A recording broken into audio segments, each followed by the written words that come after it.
नमस्कार। एगो मनोवैज्ञानिक सत्य यह है कि कोनो भी इंसान के ओकरी विवाह से पहले 7 बार प्यार होला। अभी अलग बात बा कि कबो लड़की लड़का के रिजेक्ट कर देले और अगर मान भी गईल त प्यार आगे ना बढ़ पावेला और बात शादी तक ना पहुंच पावेला।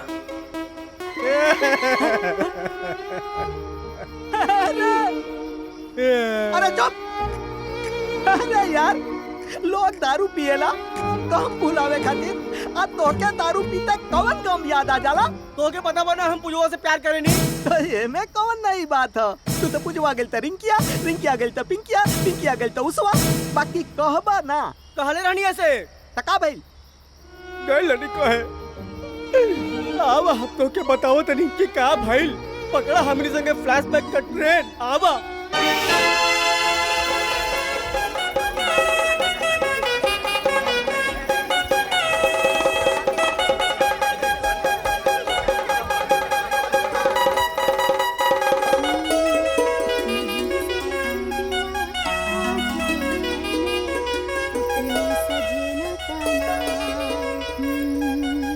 अपने सजना का नाम हम हदी प्यार वाले हाथों पे लगाओगी तो घर मेरे बाद गैर का बसाओगी। अजय तू हाँ हम अब का करे आइल बड़ो? तो से मिले काहे? अब तो हमार शादी होता तो अब का करे आइल बड़ो? सच में कर ले वो शादी? हाँ पक्का? हाँ, जब कहले रही कि चला भाग के कर ले शादी तब तो तारा अंदर हिम्मत ना भइल तो कर लेनी हम शादी। माना तनी कि हमारे अंदर हिम्मत नहीं है। हमारे अंदर हिम्मत नहीं है शादी करे के। लेकिन वो बात कही कहा कि मुबारक हो तुमको ये शादी तुम्हारी, सदा गुजरे हो ये दुआ है हमारी। अच्छा एक बात बतावा, बोला तोरे दिल में हमारी खातिर कितना प्यार बात?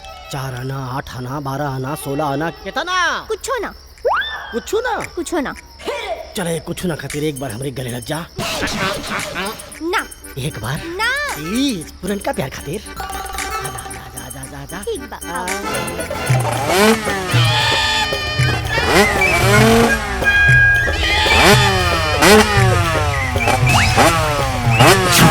ये तोहर प्यार ये होला प्यार समझ लू।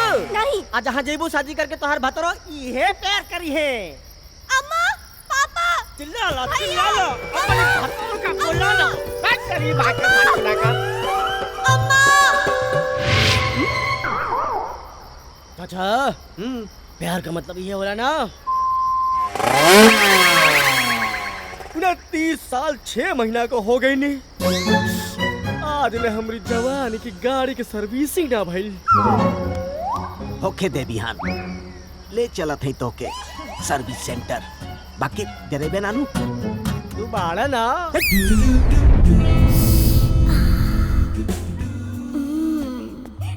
आ गई सर्विस सेंटर। अरे चाचा डर लगता। आई देखा, ओहर देखा, ई देखा बगिया का फूल, ई चंपा, ई चमेली, आई कली, आई अलबेली, चला खुशबू।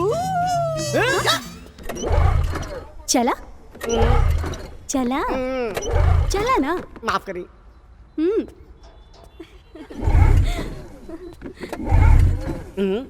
ना चाचा, चंपा चमेली कली अलबेली हमके ये सब ना चाहिए।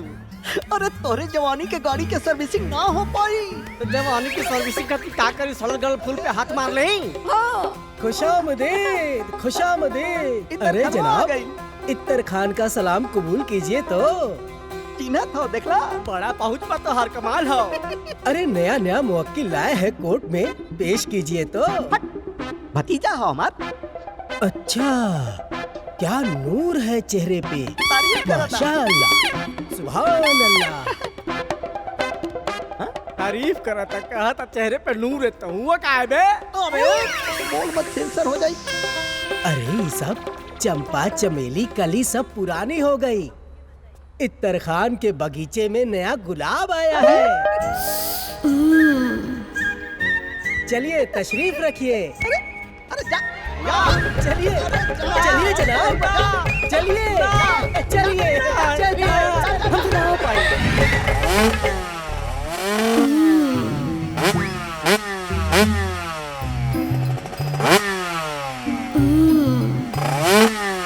वारे घंटू चाचा, आज भतीजा के सर्विस सेंटर पहुंचा ही दिला।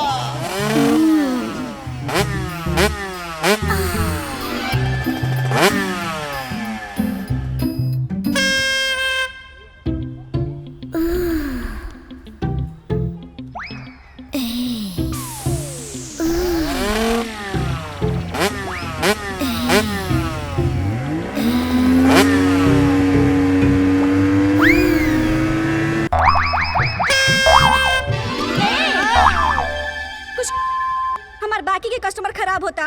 अच्छा करके पड़ी चाचा कराना चाचा।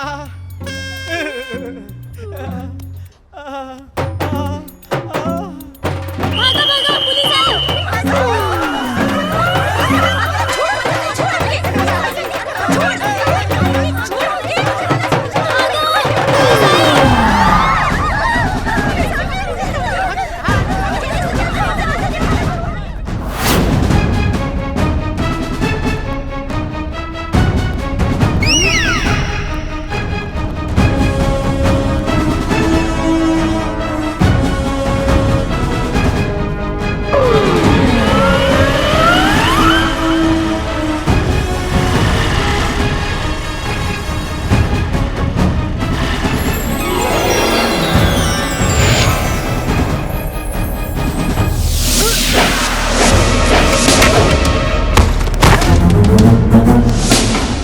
अब भैया से ही राज खोले ही के पड़ी।